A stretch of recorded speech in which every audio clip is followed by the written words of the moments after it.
أعوذ بالله من الشيطان الرجيم. بسم الله الرحمن الرحيم.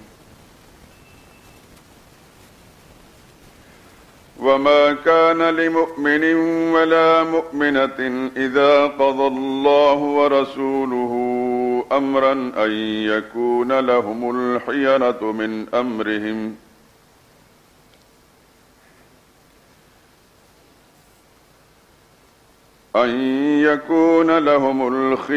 من أمرهم ومن يعص الله ورسوله فقد ضل ضلالا مبينا.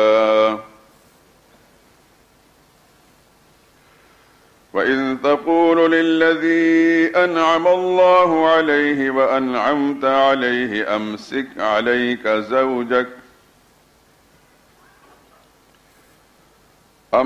عليك زوجك واتق الله وتخفي في نفسك ما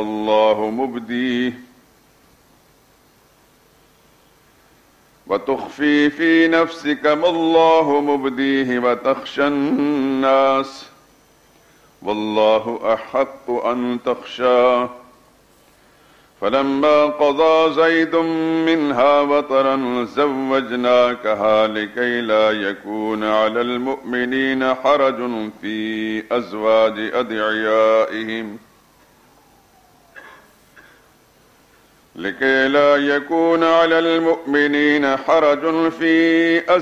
أدعيائهم إذا قضوا منهن وطرا وكان أمر الله مفعولا.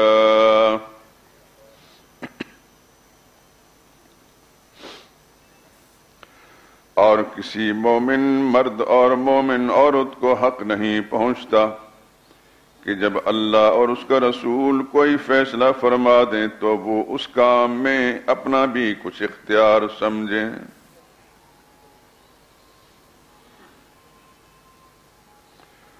اور جو کوئی اللہ اور اس کے رسول کی نافرمانی کرے وہ صریح گمراہی میں مبتلا ہو گیا. اور جب آپ اس شخص سے جس پر اللہ نے احسان کیا اور آپ نے بھی احسان کیا یہ فرما رہے تھے کہ اپنی بیوی کو اپنے پاس رہنے دو اور اللہ سے ڈرو، اور آپ اپنے دل میں وہ بات چھپا رہے تھے جس کو اللہ ظاہر کرنے والا تھا، اور آپ لوگوں سے ڈرتے تھے حالانکہ اللہ ہی اس کا زیادہ مستحق ہے کہ اس سے ڈرا جائے.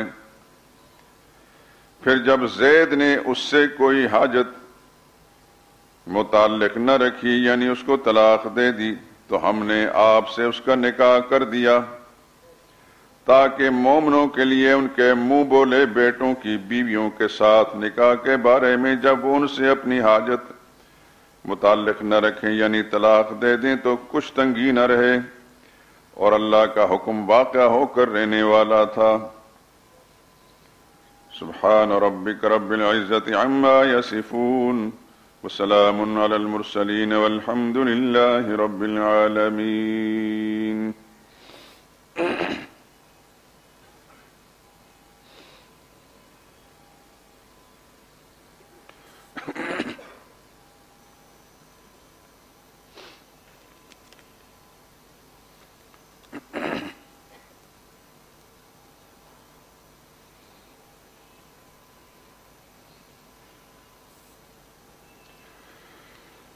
اے خدا کے آخری پیغامبر تجھ پر سلام،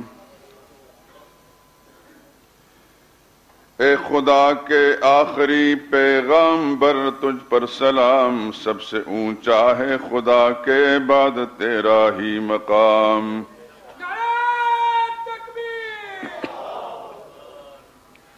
تو نے دنیا کو پڑھایا ہے سبق توحید کا،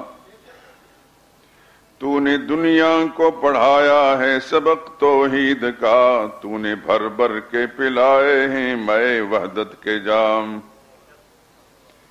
تیری فیاضی نے ذروں کو بنایا آفتاب، بن گئے اونٹوں کے چرواہے زمانے کے امام. تیرے آنے سے چمن میں آ گئی تازہ بہار، تو نے دنیا سے مٹایا کفر و باطل کا نظام۔ اسود و احمر کی تو نے ختم کر ڈالی تمیز، ایک ہی صف میں بٹھائے تو نے آقا و غلام۔ تیری امت کیوں نہ پائے خیر امت کا خطاب، تو ہے جب خیر البشر خیر الرسل خیر الانام۔ تو جہاں میں ہے خدا کا آخری پیغام بر، ختم ہے تجھ پر نبوت تجھ پر ہر نعمت تمام۔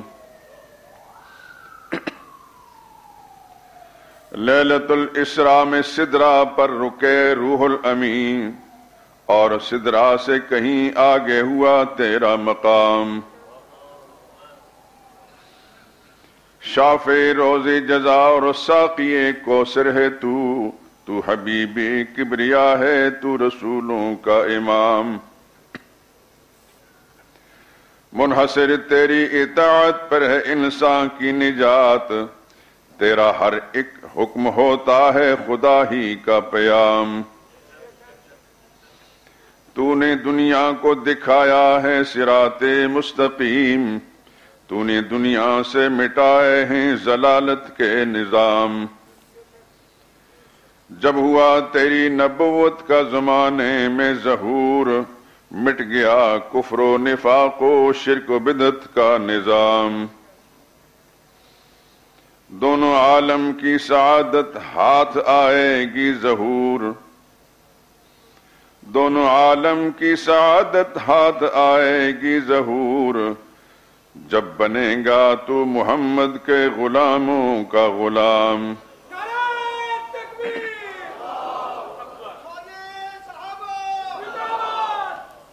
جزاکم اللہ خیرا۔ اللہ تعالیٰ توحید و سنت اور محبت صحابہ کے اس جذبے کو قائم دائم آپ کی نسلوں کے اندر بھی جاری و ساری رکھے۔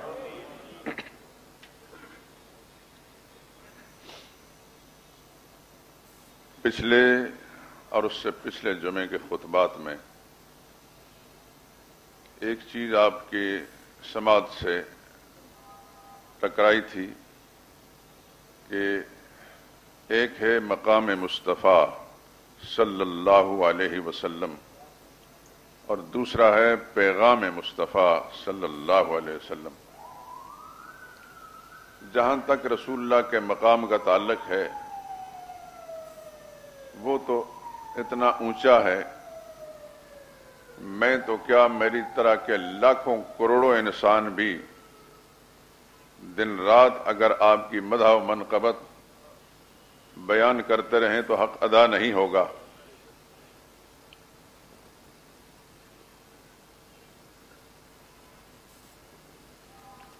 ہم اپنی زبان سے سرور کائنات صلی اللہ علیہ وسلم کی ذات اقدس کے بارے میں جو کچھ کہتے ہیں اس سے آپ کا مقام نہیں بڑھا رہے، وہ تو ویسے ہی اتنا بلند ہے کہ ہمارے خیالات کی پرواز بھی وہاں تک نہیں جا سکتی۔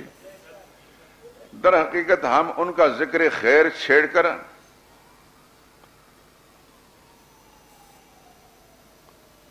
اپنی حیثیت جو ہے وہ منوا رہے ہیں۔ ہماری اپنی کوئی حیثیت نہیں تھی۔ جب آقا نامدار صلی اللہ علیہ وسلم کا ذکر خیر چھیڑتے ہیں تو پھر اپنے آپ کو بھی کسی نہ کسی مقام پر پہنچا دیتے ہیں، یعنی ان کے خداموں اور غلاموں کے ادنا ترین صف کے اندر کہیں نہ کہیں پہنچاتے ہیں۔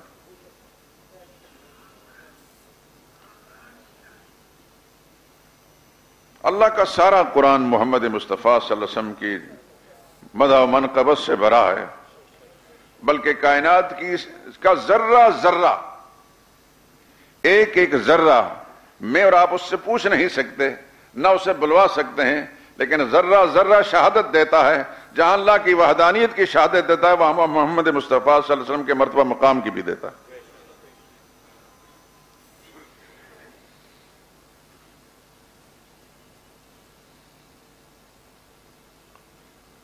انہی مجلسوں میں ایک سے زائد مرتبہ یہ بات ہو چکی، اللہ کرے کہ ذہنوں کے اندر موجود رہے۔ مکی زندگی میں نبوت سے پہلے جبل ابو قبیس، یہ پہاڑ جو خانہ کعبہ کے ساتھ ہے، اس کے اوپر جب رسول اللہ صلی اللہ علیہ وسلم کہیں تشریف لے جاتے تھے، بعض کتابوں میں آتا ہے کہ بکریاں چراتے تھے۔ آج کے زمانے میں شاید یہ کام عیب ہو، لیکن اس وقت کوئی عیب نہیں تھا۔ کسی چیز کا کم تر یا برتر ہونا یہ ہمارے اپنے ذہنوں کی اختراع ہے۔ محمد مصطفیٰ صلی اللہ علیہ وسلم بکریاں چرا کر آغاز کر کے پوری انسانیت کی راہبری کا ایک سبق پڑھا دیا۔ خالق کائنات نے وہاں سے کام شروع کرا کر پوری دنیا کے انسانوں کے رائی اور رہبر بنا دیے۔ حضور فرماتے ہیں کہ میں آج بھی اس پتھر کو جانتا ہوں جس کے پاس سے میں گزرتا تھا تو مجھے سلام کرتا تھا۔ تو یہ کائنات کی شہادت نہیں ہے رسول اللہ صلی اللہ علیہ وسلم کی صداقت پر؟ کیا یہ مسلمہ حقیقت نہیں کہ مسجد نبی میں ممبر بننے سے پہلے ایک کھجور کے ستون کے ساتھ ٹیک لگا کر رسول اللہ صلی اللہ علیہ وسلم خطبہ ارشاد فرمایا کرتے تھے، اور جب صحابہ اکرام نے ممبر بنا لیا، رسول اللہ صلی اللہ علیہ وسلم جب ممبر پر تشریف رکھ کر خطبہ ارشاد فرمانے لگے تو عین اس بیان کے اور خطبے کے دوران اس ستون کا رونے کی آواز آئی۔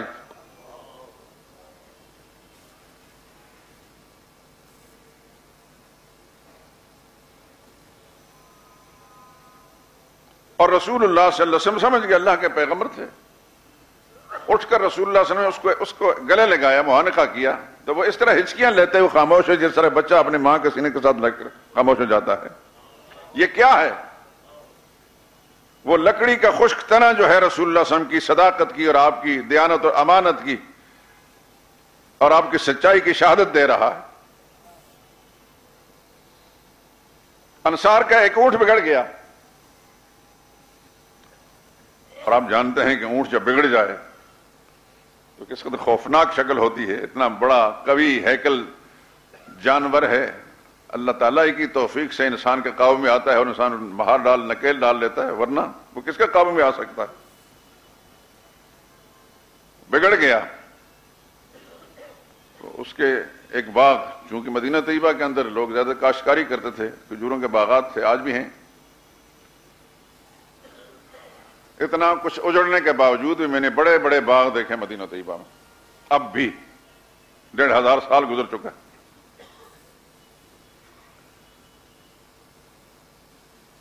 وہ باغ کے کنارے کے اندر بالکل بکھرا ہوا ہے۔ ایک بھگدڑ سی مچ گئی، پریشانی ہوئی کہ کہیں حملہ آور نہ ہو جائے۔ نبی کریم صلی اللہ علیہ وسلم کو اطلاع مل گئی، رسول اللہ صلی اللہ علیہ وسلم وہاں پہنچے اور اس بگڑے اونٹ کے قریب جان لے کے تو سب نے شور مچایا، یا رسول اللہ کہیں آپ کو نقصان نہ پہنچا دے، آپ تسلیم نہیں۔ فرمایا میری فکر نہ کرو، سچائی اس کا نام ہے۔ حضور سمجھتے تھے کہ کائنات کا کوئی، میں رات بھی ایک جگہ میں بات کہی کہ کائنات کی کوئی چیز بھی اس انسان کی دشمن نہیں ہے، اس انسان کی خادم ہے۔ یہ جتنے جنگلی درندے ہیں، سانپ ہیں، بچھو ہیں، چیتے ہیں، شیر ہیں، یہ انسان کے دشمن نہیں، انسان کے خادم ہیں، بشرطے کہ یہ انسان اپنے رب کے ساتھ اپنے تعلقات کو خراب نہ کر بیٹھے۔ شیخ سعدی نے اپنی کتاب فارسی زبان میں لکھا ہے کہ ایک دفعہ میں رودبار کے میدان میں جا رہا تھا، کوئی ہوگا تو میں نے دیکھا بپیش آمدم پر پلنگے سوار، میرے سامنے ایک شخص آیا کہ شیر پر سوار ہے، گھوڑے کی طرح جس طرح انسان سوار ہوتا ہے، شیر پر سوار آ رہا ہے۔ اور آپ جانتے ہیں کہ شیر کے نام سے ہی لوگ گھبرا جاتے ہیں، جائے کہ اس پر سواری کرنا۔ تو میں نے اسے کہا خدا کے بندے تمہیں ڈر نہیں لگتا؟ شیر پر سوار ہے، یہ موذی جانور ہے، درندہ ہے، کہیں آپ کو پھاڑ نہ کھائے۔ اس نے کہا خدا کے بندے کس غلط فہمی میں مبتلا ہو، اللہ تعالیٰ نے یہ ہمارے دشمن نہیں بنائے، یہ ہمارے نوکر و غلام ہے، خادم ہے۔ فرق صرف یہ ہے کہ تو ہم گردن از حکم داور مہ پیچ، تو اپنی گردن کو اپنے رب کے حکم سے نہ موڑ کہ گردن نہ پیچت جو حکم تو ہے، پھر کائنات کی کوئی چیز جو ہے تیری نافرمانی نہیں کرے گی۔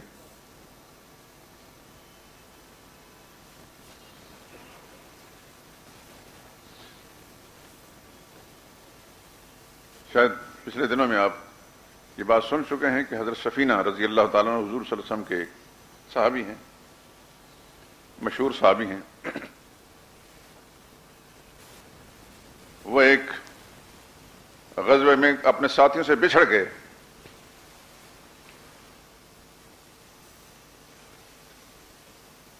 اور سمندری سفر میں جس کشتی پر سوار تھے وہ کشتی ٹوٹ گئی، طوفانی لہروں کے اندر آ کر وہ کشتی ٹوٹ گئی، کوئی کدھر گیا کوئی کدھر گیا۔ یہ بھی ایک تختے پر اپنے آپ جان بچا کر وہ تختہ بہتے بہتے ایک جنگل کے کنارے پر جا کر پہنچا، بالکل ویرانہ تھا، شاید شام کا وقت تھا۔ تو جہاں یہ پہنچ کر انہوں نے عافیت سمجھی کہ شاید جہاں جان بچ، دیکھا تو ایک خونخوار شیر وہاں منہ کھولے کھڑا ہے، یعنی موت سامنے ہے، لیکن یہ رسول اللہ کے غلام تھے۔ اللہ سے دعا کیا کریں اللہ ہمیں اپنا سچا بندہ بننے کی توفیق دے اور محمد مصطفیٰ صلی اللہ علیہ وسلم کی سچی غلامی نصیب فرمائے۔ زبانی کلامی دعوے اور نعرے نہیں، نعروں سے کچھ نہیں بنتا۔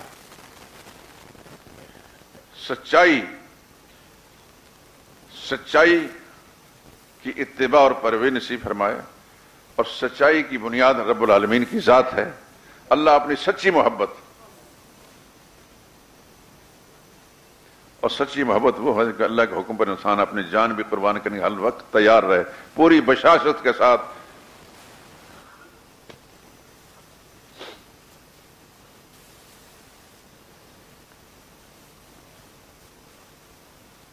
حضرت سفینہ رضی اللہ تعالیٰ عنہ نے شیر کو دیکھا، کوئی ساتھی نہیں، کوئی ہتھیار نہیں پاس، اس کی آنکھوں میں آنکھیں ڈال کر کہنے لگے انت اسد البر، تو جنگل کا شیر ہے، وَأَنَا سَفِينَةُ مولا رسول اللہ صلی اللہ علیہ وسلم، میرا نام سفینہ ہے، میں رسول اللہ کا غلام ہوں۔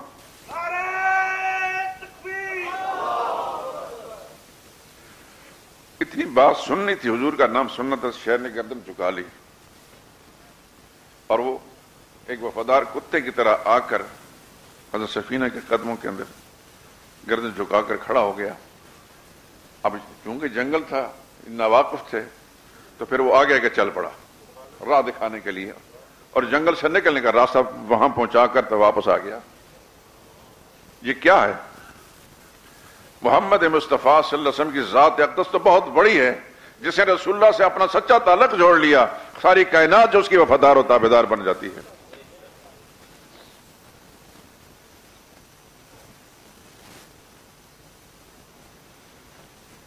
بڑے لوگوں کے تذکرے میں اپنا ذکر کرنا ذرا کچھ بےمانی سے لگتا ہے، لیکن بہرحال تحدیث نعمت کے طور پر ذکر کر دیتا ہوں۔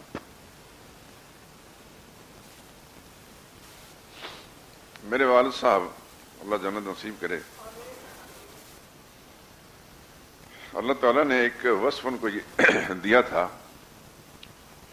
کہ بالکل دنیا کی محبت نام کی کوئی چیز ان کے جسم کے کسی رگ کے اندر اس کا اثر نہیں تھا۔ آپ سن چکے کہ میں جب سکول پڑھا کرتا تھا، اور سکول کے طالب علم ذرا میں اچھا طالب علم شمار ہوتا تھا، میرے استاد اللہ ان کو غری کی رحمت کرے، وہ میرے والد صاحب سے فرمانے لگے قاضی صاحب اپنے اس بیٹے کو آپ انگریزی تعلیم دلائیں، یہ بڑا افسر بنے گا۔ ظاہر بات ہے کہ بڑا افسر بنے گا، اس کا نتائج پھر سامنے ہیں۔ اس طرح اور لوگوں نے کہا، میرے والد صاحب نے ان کی اس بات کو بالکل سنی انسنی کر دیا۔ پھر کسی موقع پر دوبارہ دہرایا، فرمانے کہ مجھے کس بات کی ترغیب دے رہے ہو؟ مجھے دنیا چاہیے نہیں، جتنی میرے اللہ نے میرے لیے مقدر کی ہے وہ مل رہی ہے، مجھے زیادہ دنیا چاہیے نہیں، میں چاہتا ہوں کہ اللہ اس میں صلاحیتیں پیدا کر دے، خدا کے دین کا خادم بن جائے بس۔ خیر الحمدللہ وہ معیار تو نہ صحیح، لیکن اتنی بات ضرور ہے کہ میرے والد صاحب اتنے خوش نصیب ہیں کہ میری ہر دعا میں پہلا جملہ ان کے لیے ہوتا ہے، اللہم اغفر لی ابی و امی۔ اس سے زیادہ خوش نصیبی اور کیا ہو سکتی ہے؟ میری چھوٹی ہمشیرہ نے مجھے بتایا، ہمارا گھر جو شنکیاری نام جگہ ہے، آپ حضرات خیر گزرے ہوں گے وہاں سے، بڑی مشہور جگہ ہے اور یہ مجاہدین کا مقام بھی رہا ہے، سید احمد شہید اور شاہ اسماعیل شہید، وہاں ان کے ساتھی سید حسین شہید کی قبر اب بھی ہے، ہمارے راستے میں آتی۔ ہمارا گھر جو شنکیاری شہر ہے اس سے ذرا بلندی پر ہے اور بڑا خوبصورت منظر رہا، پورا 20 میل کا ٹکڑا اس طرح نظر آتا ہے جیسے میں مسجد شہداء کے سارے صفوں کو دیکھ رہا ہوں، بہت خوبصورت منظر ہے۔ چھوٹی میری ہمشیرہ بتاتی ہیں کہ ایک دن شہری کے وقت تہجد کے لیے والد صاحب اٹھتے تھے، مسجد جاتے تھے، تو باورچی خانے میں کھڑاک ہوئی برتن گرنے کی۔ پہلی دفعہ ذکر کر رہا ہوں لیکن یہ بطور تحدیث نعمت کر رہا ہوں، اپنی بڑائی نہیں، میں تو ایک ذرہ بے مقدار ہوں، میری کوئی حیثیت بھی نہیں، نہ کسی مسلمان کے لیے بڑائی کا اظہار جچتا ہے۔ تمہاری والدہ نے، ہمشیرہ میری کو آواز دے کہ کہیں خدا نخواستہ بلی تو نہیں داخل ہو گئی باورچی خانے میں۔ وہ اٹھی، انہوں نے لائٹ جلائی تو دیکھا تو والد صاحب کھڑے ہیں اور اندھیرے میں جہاں وہ برتن رکھے ہیں، خاص طور پر رات کی بچی جو روٹیاں ہوتی تھیں اس میں روٹیاں تلاش کر کے، اپنا بڑا ایک کوٹ ہوتا تھا اس کوٹ کے جیب میں ڈال رہے تھے۔ وہ کھڑی دیکھنے لگی، ابا جی اگر آپ کو بھوک لگی ہے تو مجھے حکم کریں، میں فوری طور پر تازہ کھانا بنا دیتی ہوں۔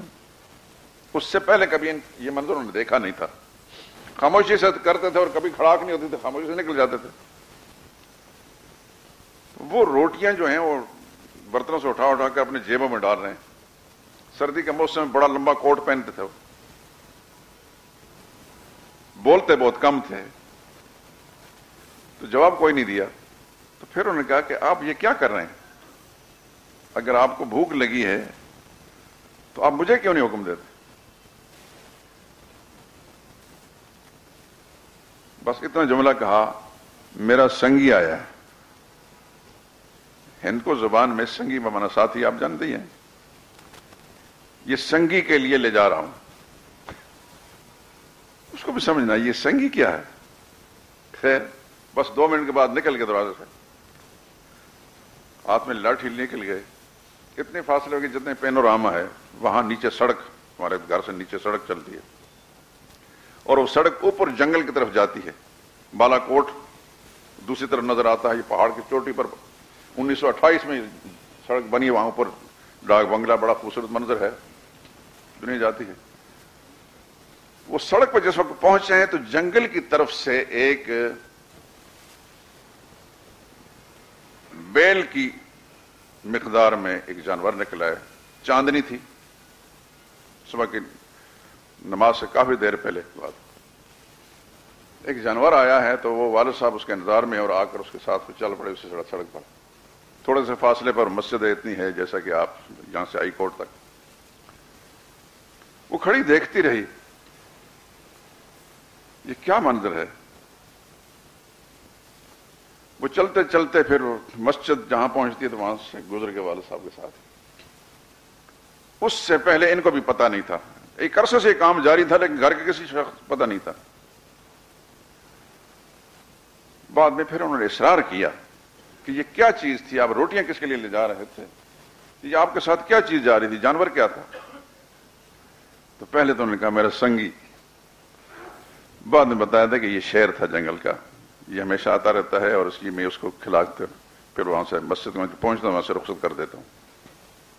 اس مسجد قریب ہی میرے والد صاحب کی قبر ہے، بڑی خوبصورت جگہ پر، ڈاکٹر صاحب گئے ہیں اور دوسرے حضرات بھی دے گئے ہیں۔ اکثر و بیشتر جمعے کی رات کو کہ پچھلے پہر لوگوں نے وہاں جنگل کا شیر بیٹھا دیکھا ہے۔ میرے اس تذکرہ کرنے کا مقصد یہ ہے کہ جب کوئی شخص اللہ والا بنتا ہے نا جی، تو اللہ اپنی ساری مخلوق کے دل میں اس کی محبت ڈال دیتے ہیں۔ ہم تو کسی مقدار، ہم تو کیڑے سے ڈر جاتے ہیں، ہماری تو حیثیت کوئی نہیں، لیکن یہ ہے کہ انہوں نے اپنا معاملہ اپنے رب کے ساتھ ایسا سیدھا رکھا تھا، 24 گھنٹے ان کا کام قرآن کریم تلاوت ہی کرنا۔ اپنی جوانی میں کوئی کام کیا ہوں گے ہمیں تو یاد نہیں، کیونکہ شان شعور کو نکلے تو پھر ہم پڑھنے کے لیے نکل گئے، لیکن میں نے جب سے دیکھا ان کو قرآن کریم کی تلاوت کرتے تھے۔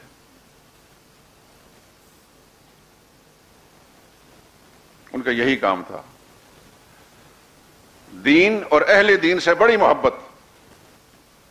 مجھے پتا ہے اہل اللہ کا تذکرہ آتا تھا، روز جاتے تھے۔ یہ کہا کرتے تھے کہ میں نے اپنے والد، یعنی میرے دادا بزرگار تھے، میں نے اپنے والد سے بڑھ کر، میں نے بہت سارے بزرگوں کی خدمت گیا ہوں، اپنے والد سے بڑھ کر عبادت گزار کوئی نہیں دیکھا۔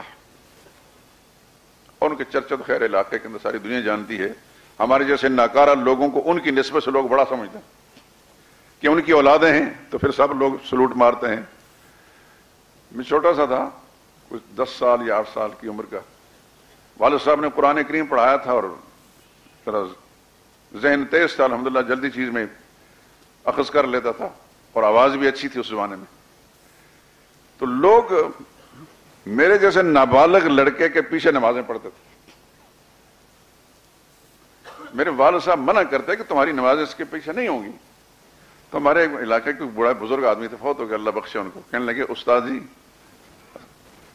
ساڑی نماز ہوندی ہے۔ جن اتنی عقیدت، میرے جیسے ایک نابالغ لڑکا اتنی نماز میں ٹھیک پڑھا لیتا تھا، لیکن عقیدت ان بڑوں کی نسبت سے یہ تھی کہ ہمارے چھوٹوں کو بھی استاد لوگ سمجھتے تھے۔ تو اس کا سبب یہ تھا کہ ان لوگوں نے اپنا معاملہ اپنے خدا کے ساتھ ایسا رکھا تھا کہ نالائق اولادیں جو ہیں ان کے بھی نام بن گئے۔ بہرحال بات تو چل رہی تھی کہ محمد مصطفیٰ صلی اللہ علیہ وسلم کی صداقت کی کائنات کا ذرہ ذرہ گواہی دیتا ہے کہ جس نے بھی حضور صلی اللہ علیہ وسلم کے ساتھ اپنی نسبت جوڑ لی وہ بھی کچھ بن گیا۔ ابھی میں نے حضرت سفینہ کا ذکر کیا ہے رضی اللہ تعالیٰ عنہ، تو بات عرض کر رہا تھا کہ جو باغ کے اندر وہ اونٹ بگڑا ہوا تھا، رسول اللہ صلی اللہ علیہ وسلم جب وہاں پہنچے تو صحابہ کرام نے شور مچایا، یا رسول اللہ کہیں آپ پر حملہ نہ کر دیں۔ فرمایا میری فکر نہ کرو۔ رسول اللہ صلی اللہ علیہ وسلم جب اس کے قریب پہنچے تو بگڑا اونٹ سے اس نے گردن جھکا لی، اور رسول اللہ صلی اللہ علیہ وسلم نے اس کے سر کو پکڑ کر اپنے منہ کے قریب لا کر، کوئی یہ نہیں بتاتا کہ حضور نے کیا فرمایا اور کیا نہیں فرمایا، منہ کے قریب کیا ہے اس کو، اور پھر وہ سیدھا حضور نے وہاں سے پکڑا، سیدھا چل پڑا۔ حضور نے فرمایا کہ اس نے شکایت کی ہے کہ میرا مالک مجھ سے کام زیادہ لیتا ہے اور مجھے انعام کم دیتا ہے، چارہ کم ڈالتا ہے۔ اب اس حیوان کی زبان کو بھی تو خدا اپنے نبی کو سمجھا سکتے ہیں۔ اگر ہمارا اس بات پر ایمان ہے کہ اللہ کا نبی، اللہ کا نمائندہ، اللہ کا سچے پیغمبر ہیں، تو پھر اس بات میں کوئی شک نہیں کہ کائنات کی ہر زبان کو بھی رسول اللہ صلی اللہ علیہ وسلم اللہ سمجھانا چاہیں تو سمجھ سکتے ہیں۔ اب وہ پتھر جو سلام کرتا تھا رسول اللہ صلی اللہ علیہ وسلم کو، اس کو کون بلوا رہا تھا؟ آج کو پتھر بولتا ہمارے سامنے، لیکن میرا رب بلوانا چاہے تو بلوا سکتا ہے۔ وہ ستون رونے لگ گیا، کس نے رلایا؟ میرا رب جو چاہے کر سکتا ہے۔ تو محمد مصطفیٰ صلی اللہ علیہ وسلم نے فرمایا اس اونٹ نے شکایت کی ہے کہ میرا مالک جو مجھے چارہ کم ڈالتا ہے، کام زیادہ لیتا ہے، اور اس وقت حضور نے فرمایا کائنات کی ہر چیز مجھے خدا کا سچا نبی مانتی ہے، اس انسان کو چھوڑ کے یہ انسان میری انکار کر رہا ہے۔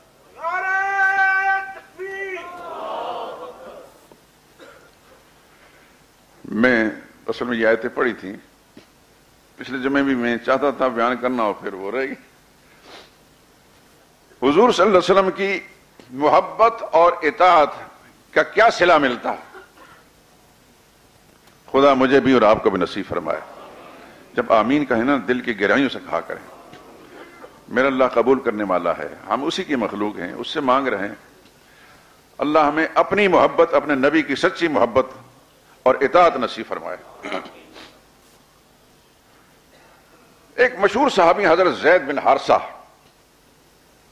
یہ وہی ہیں جن کو حضور صلی اللہ علیہ وسلم نے اپنا بیٹا بنایا تھا، زید بن محمد لوگ کہا کرتے تھے۔ ان کی ہسٹری یہ ہے کہ یمن کا رہنے والے کسی امیر گھرانے کے بچے تھے، اس علاقے میں کوئی ڈاکو نے ڈاکہ مارا تو ان کے ماں باپ سے اس کو اڑا کر لے گئے اور حجاز میں آ کر ایک مشہور منڈی تھی عکاظ، وہاں اس کو بیچ دیا۔ غلام جس طرح بکتے تھے تو حضرت خدیجہ رضی اللہ تعالی عنہا کے بھتیجے حضرت حکیم بن حزام، یہ مشہور صحابی ہیں جو خانہ کعبہ میں پیدا ہوئے، ان کے علاوہ کوئی اور خانہ کعبہ میں نہیں پیدا ہوا۔ شیعوں نے ویسے جھوٹی خبریں پھیلا کر حضرت علی کے بارے میں، خود شیعوں کی کتابوں کے اندر اس کی تردید ہے، لیکن چونکہ سنی اس کو کہتے ہیں جس کے اعصاب بھی سن ہو، دماغ بھی سن ہو، وہ ہر بات ہر جھوٹی قبول کر لیتا ہے، اس وجہ سے چل گئی وہ بات۔ واحد صحابی حضرت حکیم بن حزام، ان کی والدہ طواف کرنے آئیں زمانے جاہلیت کے اندر، یہ 120 سال کی عمر پائی ہے اس صحابی نے، 60 سال جاہلیت میں اور 60 سال زمانے اسلام میں۔ حضرت خدیجہ کا بھتیجے تھے، تو والدہ ان کی طواف کرنے کے لیے آئیں، طواف کے دوران درد ذیل میں مبتلا ہوئیں اور وہیں یہ بچہ پیدا ہو گیا۔ یہ واحد ہیں حضرت حکیم بن حزام رضی اللہ تعالیٰ عنہ۔ یہ حضرت زید کو خرید کر وہاں سے لا کر انہوں نے اپنی پھوپھی حضرت خدیجہ کے حوالے کر دیا بطور تحفہ۔ کون؟ حضرت زید بن حارثہ رضی اللہ تعالیٰ عنہ، اور حضرت خدیجہ نے وہ رسول اللہ صلی اللہ علیہ وسلم کی خدمت میں دے دیے۔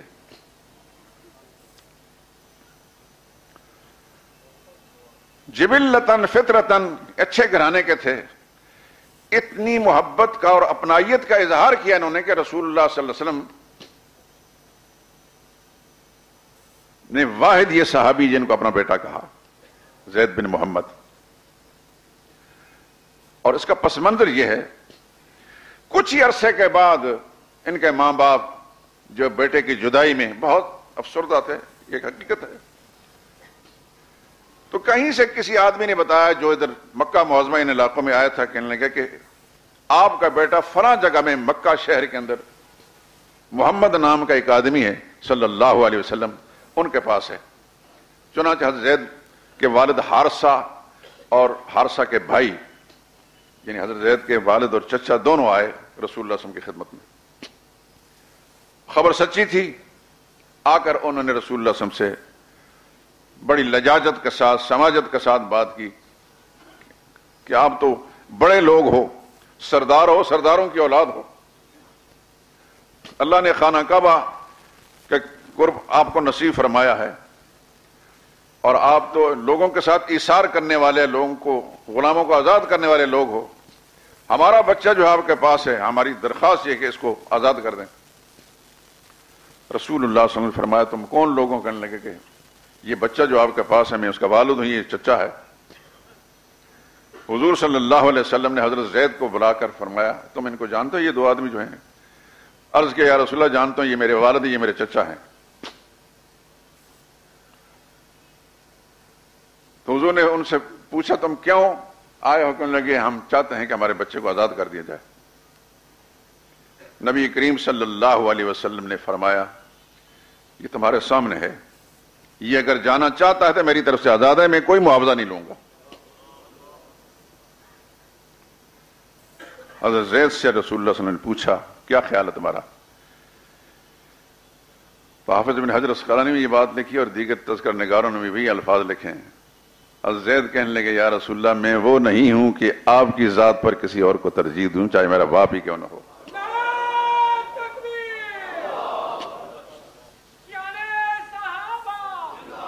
وہ بھی حیران رہ گئے، یا اللہ، ہر بچہ جب ماں باپ سے جدا ہوتا ہے تو کس قدر ماں باپ کی، ماں کی ممتا اس کو تڑپاتی ہے، اور دوسری ساری چیزیں، بہنیں، بھائی، ماں باپ، سارا خاندان اتنا عرصہ اس سے الگ ہیں، لیکن شخص کی عجیب حالت ہوئی ہے۔ حضور نے فرمایا کہ اگر یہ جانا چاہتا ہے تو میری طرف سے آزاد ہے، نہیں جانا چاہتا تو پھر یہ یہیں رہے گا۔ جب حضرت زید نے انکار کر دیا تو حضور نے سب صحابہ کرام کو بلا کر فرمایا آج سے گواہ رہو زید بن محمد ہے، یہ میرے محمد کا بیٹا ہے صلی اللہ علیہ وسلم۔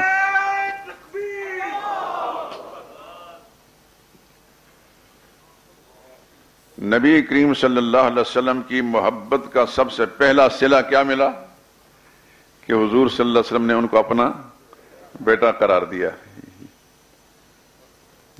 یہ رتبہ بلند ملا جس کو مل گیا ہر مدعی کے واسطے دار و رسن کہاں۔ اللہ اکبر۔ اور میں نے اس کا ان کا پڑھا ہے تفصیل کے ساتھ کہ اللہ تعالیٰ نے ان کو کچھ عجیب وصف عطا فرمائی تھی کہ 7 غزوات کے اندر 7 غزوات میں نبی کریم صلی اللہ علیہ وسلم کے علاوہ جہادوں میں شریک اور ہر ایک کے اندر اسی کو امیر بنایا گیا، اور 7واں غزوہ موتا کے اندر یہ شہید ہوئے۔ ایک اعزاز تو یہ ملا کہ ان کو حضور نے اپنا بیٹا قرار دیا۔ دوسرا اعزاز اللہ تعالیٰ نے یہ ان کو عطا فرمایا کہ رسول اللہ صلی اللہ علیہ وسلم کی سگی پھوپھی زاد حضرت زینب بنت جحش رسول اللہ صلی اللہ علیہ وسلم نے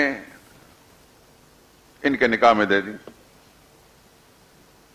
وہ بڑے خاندان کی، باپ کی طرف سے بھی اسدی خاندان، ماں کی طرف سے بھی ہاشمی، حضور صلی اللہ علیہ وسلم کی پھوپھی ہیں، ان کا نام ہے امیمہ۔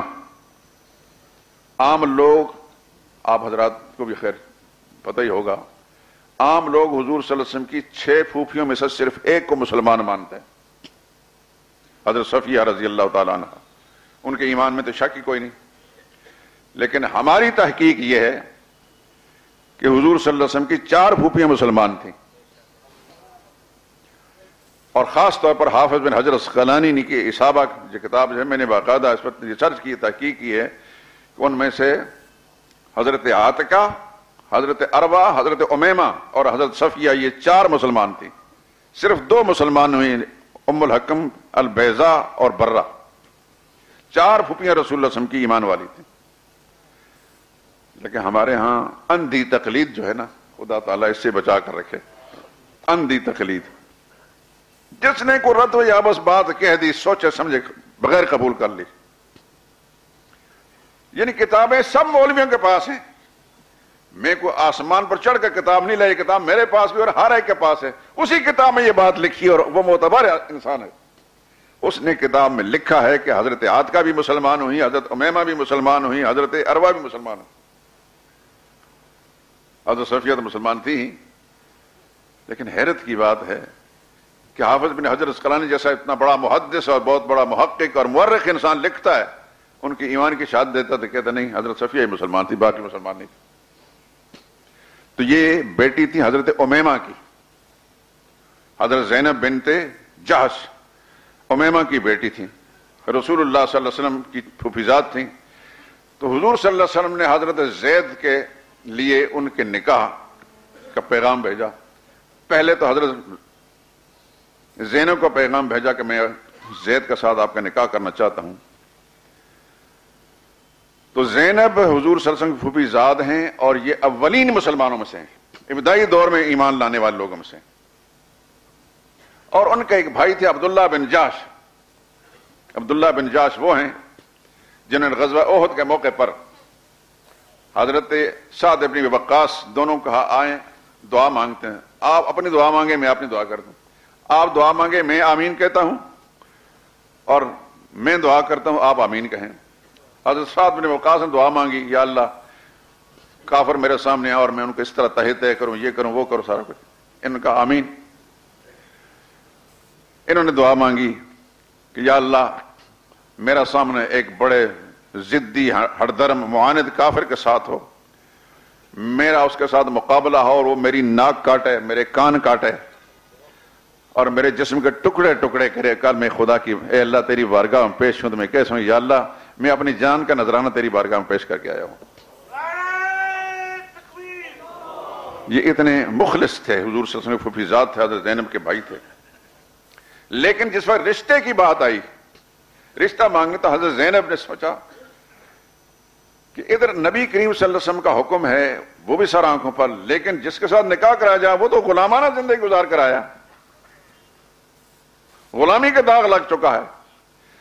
تو سیدہ زینب بھی کچھ پسو پیش کرنے لگی، اور عبداللہ بن جاش جن کا میں ابھی تذکرہ کیا، انہوں نے انکار کر دیا کہ نہیں جی، ہماری ہمشیرہ جو ہے بڑے خاندان کی، اس غلام کے ساتھ ہم کس طرح رشتہ کریں. جب اس طرح کی تردد ہوا تو اللہ کی طرف سے یہ حکم نازل، ما کان لمؤمن ولا مؤمنۃ اذا قضى الله ورسوله امرا ان يكون لهم الخيارة من امرهم. کسی مسلمان مرد اور مسلمان عورت کو یہ حق نہیں پہنچتا کہ خدا اس کا رسول کو فیصلہ کر دیں، اس کے بعد پھر اس فیصلے میں اپنا بھی کوئی اختیار سمجھیں. بس یہ آیت نازل ہوئی، سنی، گردن جھکا لی حضرت زینب نے بھی، کہ بس خدا اور اس کے رسول کا حکم آ گیا، چاہے غلام کے ساتھ باندھ دیں، نکاح میں نہیں کرنا. حضرت زید کے ساتھ نکاح ہو گیا. حضرت زید پر ایک احسان رب العالمین نے یہ فرمایا کہ ایمان کی دولت سے مالا مال کر دیا. دوسرا احسان یہ ہوا حضور کی محبت اور اطاعت کا کہ رسول اللہ کے بیٹے بن گئے.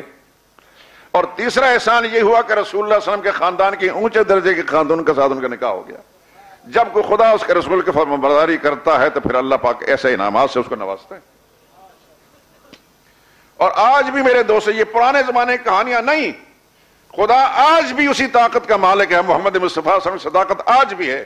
میں اور آپ صدق کے دل سے اگر اللہ اس کے رسول کی اطاعت زندگی کے ہر موڑ پر کرنا شروع کر دیں گے، انشاءاللہ آفتاب نیم روز کی طرح اس کے اثرات اور اس کے نتائج دیکھتے جائیں گے.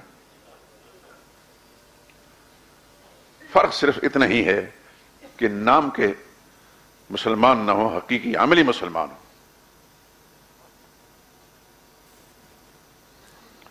آپ کی مجالس کے اندر میں سنا چکا ہوں، جامعہ اشرفیہ کے بانی مفتی محمد حسن صاحب رحمۃ اللہ تعالی علیہ بیمار ہو گئے، ان کے پاؤں میں پھوڑا نکلا،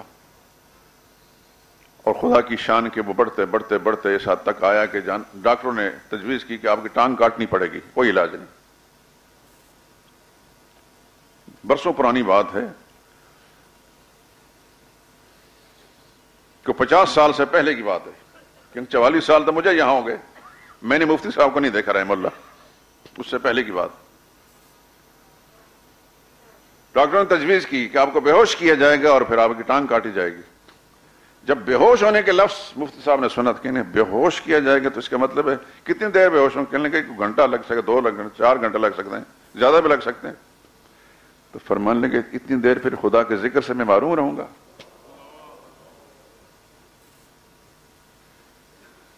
یہ کسی فرشتے کی بات نہیں کر رہے، زمین پر بسنے والی مخلوق کی بات کر رہے ہیں. اسی صدی کا آدمی ہے، ایک عالم دین ہے. مفتی صاحب نے سوچا اور پھر اپنے ذہن کو مجتمع کرنے کے بعد فرمایا اچھا پھر ٹھیک ہے، جس وقت ڈاکٹر میری ٹانگ کاٹیں تو مجھے بتا دیں، بے ہوش نہیں کرنا. تو کسی نے پوچھا حضرت آپ کیا کریں گے بے ہوش نہیں کرنے؟ فرمایا میں اللہ کے ذکر میں مشغول ہو جاؤں گا، پھر کاٹ لیں. چنانچہ مفتی صاحب رحمۃ اللہ تعالی اللہ کے ذکر میں اس طرح منہمک ہو گئے کہ انہوں نے سی بھی نہیں کی کہ میری ٹانگ کاٹی جا رہی ہے، ٹانگ کاٹتی گئی. یہ کسی پرانے زمانے کی بات ہے. آج بھی ہو جو ابراہیم کا ایمان پیدا، آگ کر سکتی انداز گلستان پیدا. مثالیں ہیں میرے دوستو. دعا یہ اس طرح کے واقعات سن کر دل میں دعا، یا اللہ ہمیں بھی ایسا بنا دے. قرآن اور احادیث میں ہے کہ جب بھی کوئی ایسی اللہ کی کسی نعمت کا تذکرہ سنے نا تو دل میں اللہ سے مانگ لیا کہ یا اللہ تو قادر مطلق ہمیں بھی ایسا بنا دے. اللہ تعالیٰ کو کچھ کرنے کے لیے نا کسی دوسرے کی مدد لینے کی ضرورت تو نہیں نا. اگر اللہ تعالیٰ ہماری حالت کو سنوار دے تو اس نے کسی سے مانگنا تو نہیں. ہاں البتہ یہ کہ ہمارے اندر کی کیفیت کو اگر اللہ جانتے ہیں کہ ہم اخلاص کے ساتھ کریں یا ریاکاری کے ساتھ. اگر اخلاص ہو تو میرے اللہ کے لیے کام کرنا کوئی مشکل بھی نہیں. اللہ ہمیں اپنے پسندیدہ بندوں میں شامل فرما دے. نکاح ہو گیا حضرت زینب کا، لیکن مزاج نہیں ملے. برتری کا احساس اور کمتری یہ دونوں چیزیں سامنے تھی. 1 سال کے بعد طلاق ہو گئی.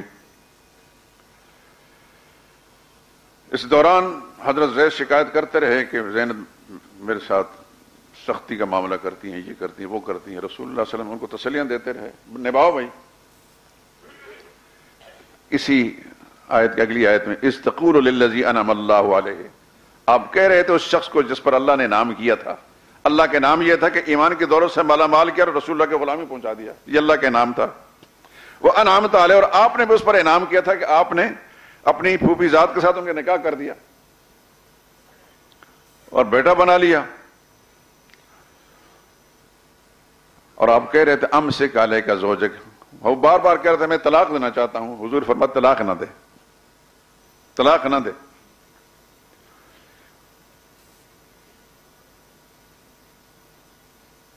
واتق اللہ، اور اللہ سے ڈر، طلاق اللہ کو پسند نہیں ہے۔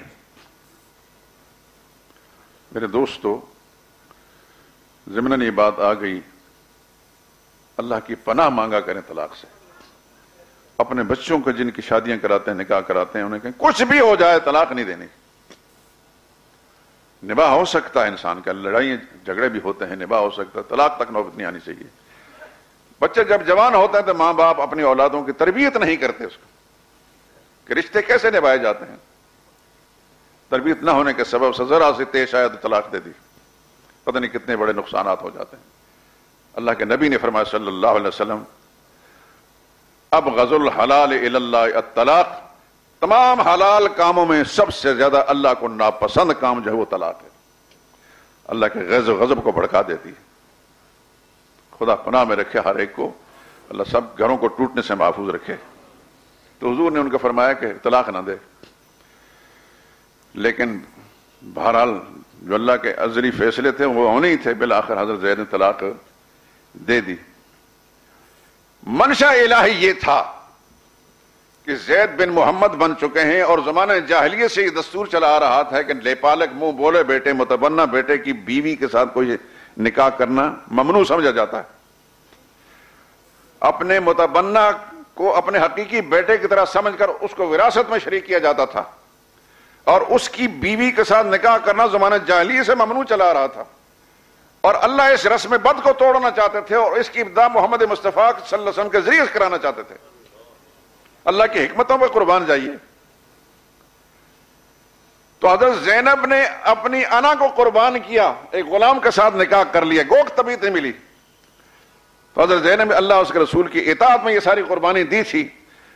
ادھر حضرت زید کو رب العالمین نے بھی انعام دیا، اور حضرت زینب کو خدا انعام دے رہے۔ وہ انعام یہ ہے کہ اللہ پاک نے آسمانوں پر حضرت زینب کا محمد مصطفیٰ صلی اللہ علیہ وسلم کے ساتھ نکاح کر دیا۔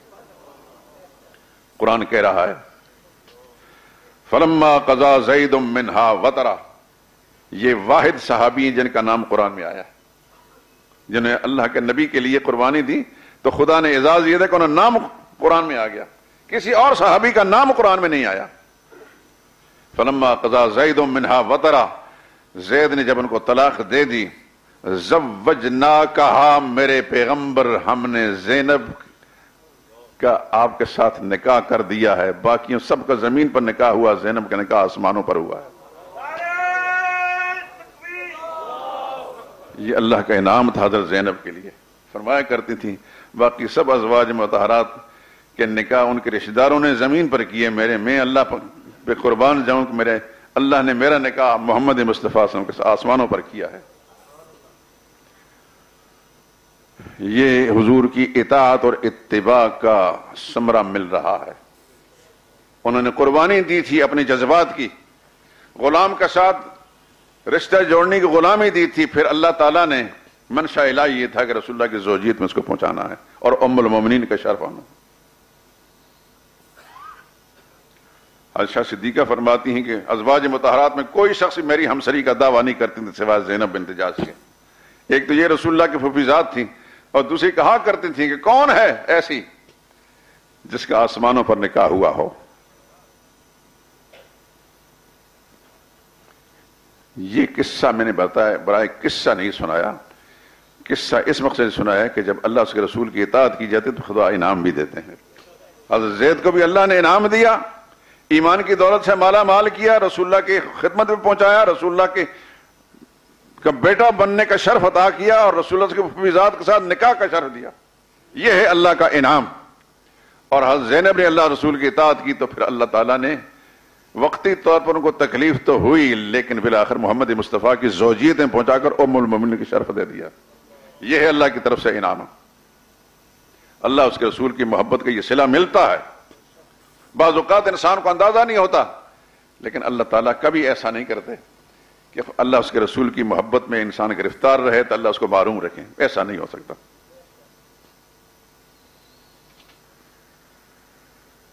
یہ اللہ کا اٹل قانون ہے.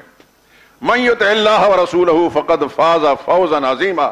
قرآن کریم کا اعلان ہے، جس نے اللہ رسول کی بات مان لی وہ کامیاب ہو گیا، لیکن معمولی نہیں، فوزا عظیما، بہت بڑی کامیابی.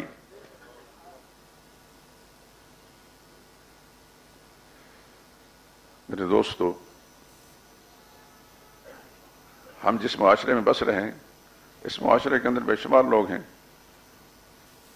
صدقے یا رسول اللہ انگوٹھے چومیں گے، محبت کا حق ادا کر دیا، جھنڈیاں لگا دی، چاغاں کر دیا، یہ کر دیا، وہ کر دیا، پہاڑیاں بنا دی، جلوس نکال لیے، حضور کی محبت کا حق ادا ہو گیا. یہ بھی ایک طریقہ ہے. یہ اللہ اس کے رسول کا بتایا ہوا نہیں ہے، صحابہ کرام کا طریقہ نہیں ہے، یہ خود ساختہ طریقے ہیں. اللہ نے اپنے قرآن میں، محمد مصطفیٰ صلی اللہ علیہ وسلم اپنے فرمان میں ایک ایسے شخص جو خدا کا بھی پسندیدہ ہو، محمد مصطفیٰ کا پسندیدہ ہو، اس کے لیے یہ قانون بیان کیا ہے کہ وہ زندگی کے ہر موڑ پر اللہ اور اس کے رسول کی مرضی اور حکم کو سامنے رکھ کر زندگی گزارے. یہ ہے کامیابی. وہ نجی زندگی ہو، انفرادی زندگی ہو، اجتماعی زندگی ہو، کاروباری زندگی ہو، حکومتی زندگی ہو، جس شعبے کے اندر بھی ہے وہاں یہ دیکھے کہ میرے محمد صلی اللہ علیہ وسلم کا طریقہ کیا ہے.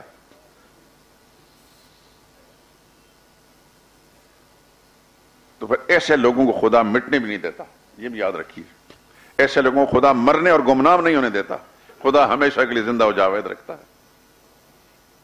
من کان للہ کان اللہ لہ، حدیث پاک میں آتا ہے جو اللہ کے لیے ہو، جو اللہ کا بن جاتا ہے اللہ اس کے بن جاتے ہیں، اور جس کا اللہ بن گیا پھر وہ کبھی گمنام نہیں ہوتا. ابھی ہم زید بن حارثہ کا اور حضرت زینب کا ذکر کر رہے تھے. کتنا عرصہ گزر چکا ہے ان کو؟ 1500 سال گزر چکا ہے. ہم میں سے شاید کسی کا رشتہ بھی سلسلہ نسب بھی نہیں ملتا، لیکن کس محبت کے ساتھ ہم ان کا ذکر کر رہے ہیں. کبھی اپنے ماں باپ، دادا دادی کا ذکر نہیں کر رہے. سبب کیا ہے؟ وہ خدا اور اس کے رسول کے وفادار تھے. اللہ پاک نے ہمارے دل میں محبت ڈال دی.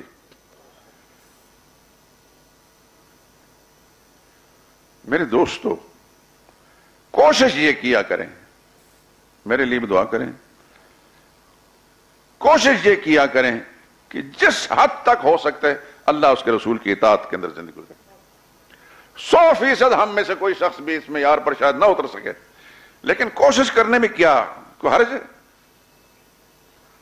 کیا دعا مانگنے میں کوئی فیس لگتی ہے؟ اللہ سے میں، یا اللہ مجھے اپنی مرضی، جو تیری مرضی ہے، تیری پسندیدہ زندگی، یا اللہ اس کے مطابق زندگی گزارنے کی توفیق دے. میری خامیوں کی یا اللہ تو اصلاح فرما دے. میں خود کمزور ہوں، اپنی اصلاح کرنے کی ایمانی کمزوری کے سبب سے توفیق نہیں. یا اللہ تو قادر ہے، تو جو چاہے کر سکتا ہے. اس مانگنے میں کیا حرج کی بات ہے؟ کوئی بعید نہیں کہ میرا اللہ اپنے کرم فرما دے، کیونکہ اللہ نے قرآن میں فرما دیا، نبی فرمایا کہ مانگنے سے بڑھ کر اللہ کو کوئی چیز پسند نہیں. اللہ سے جب مانگتا ہے انسان نا، یہ حالت بندے کی خدا کو سب سے زیادہ پسند ہے. تو جب بیکاری بن کر ہیں، ہم ہیں بیکاری ہی تو ہیں اس کے در کے، تو اللہ سے مانگتے رہیں تو کبھی تو میرا رب نظر کرم فرمائے گا. ہماری حالت کو یا اللہ سنوار دے، یا اللہ ہمارے ظاہر باطن کی اصلاح فرما دے، اے اللہ ہمارے گھروں کی اصلاح فرما دے. میرے دوستو، میں سمجھتا ہوں کہ جب انسان مسلسل ایسا لگا رہے گا نا تو خود محسوس کرے گا، اپنے دل کے اندر، اپنے وجدان کے اندر محسوس کرے گا، ایک سکون کی فضا پیدا ہوگی. اس کو اللہ سکون دیں گے. یہ سب سے بڑی اللہ کی نعمت ہے.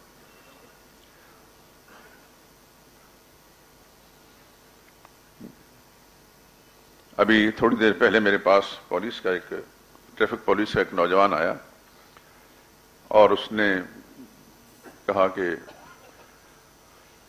حکومت کی طرف سے اور ٹریفک پولیس کی طرف سے مختلف مساجد کے اندر ائمہ دین علماء خطبہ ان سے یہ اپیل کی گئی ہے کہ وہ لوگوں کو ٹریفک کے سلسلے میں قواعد ضوابط کی پابندی کی تلقین کریں۔ بات یہ ہے کہ یہ اتنا مختصر سا مضمون تو ہے نہیں، لیکن ایک موٹی سی بات ہر آدمی سمجھتا ہے کہ دنیا کا کوئی کام ہو یا دین کا کوئی کام ہو، ضابطے کے خلاف کوئی کام نہیں ہوتا، انارکی پھیلتی ہے۔ ضابطے کا لحاظ رکھنا ہر ایک کے لیے ضروری ہے۔ امن و امان اور سکون تبھی پیدا ہوتا ہے کہ انسان ضابطے سے چلے۔ ہماری سڑکوں کی حالت کیا ہے؟ کاریں چل رہی ہیں تو نہ وہ کسی ٹریک پر چل رہی ہوتی ہیں، اور موٹر سائیکل والے جو ہیں سب سے زیادہ قانون شکن ہیں۔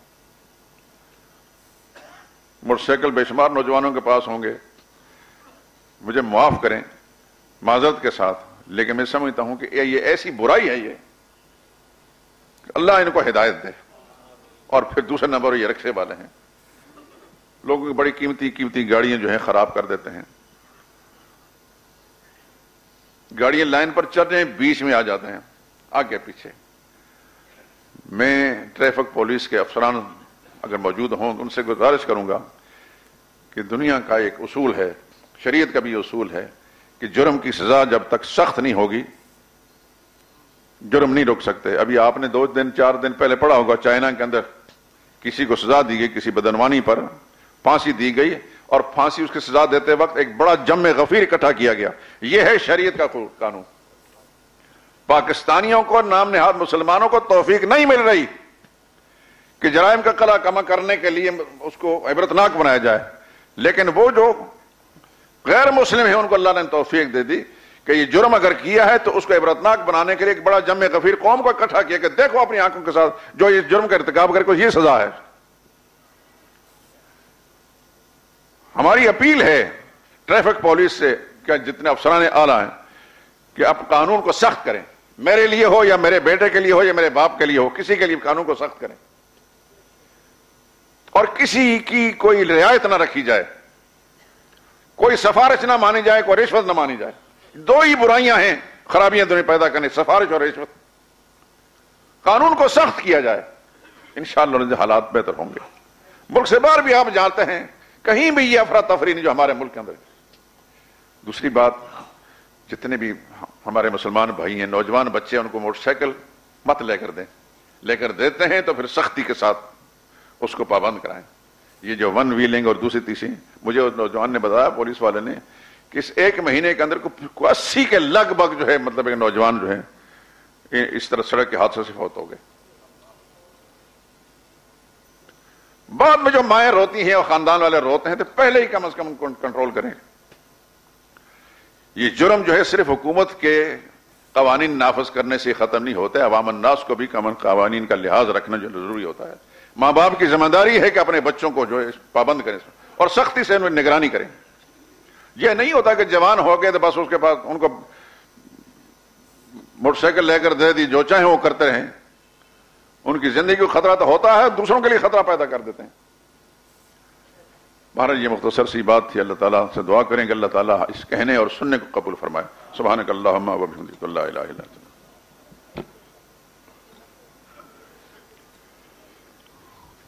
بچوں کے ناموں کے سلسلے میں اکثر لوگ پوچھتے بھی رہتے ہیں، اور کچھ لوگ ایسے ہوتے ہیں کہ وہ ٹی وی اور ڈرامے ان کو رہنما بناتے ہیں، ان سے کوئی نام پسند آ گیا تو پھر بچوں کا نام رکھ لیتے ہیں۔ یہ ایک کتاب ہے، کسی عالم نے لکھی ہے، مولانا مفتی عبدالشکور قاسمی۔ میں نے اس کو دیکھا جزوی طور پر، کافی مفید اور بہتر کتاب ہے، یہ باہر سے مل جائے گی، اور اس کا مطالعہ کیا کریں اور بچوں کا نام جو ہیں وہ اسلامی شریعت مطابق رکھیں تاکہ ان کے کردار پر اور ان کے اخلاق پر بھی اچھا اثر پڑے۔ اگر باپ اولاد کی ہم عمر لڑکی سے دوسرا نکاح کر لے تو کیا اولاد کو اس کا پردہ کرنا چاہیے کہ نہیں؟ بات یہ کہ جب باپ کے نکاح میں آ گئی تو پھر کیا، وہ تو ماں بن گئی اس کی، اب اس پردے کا کیا مسئلہ ہے؟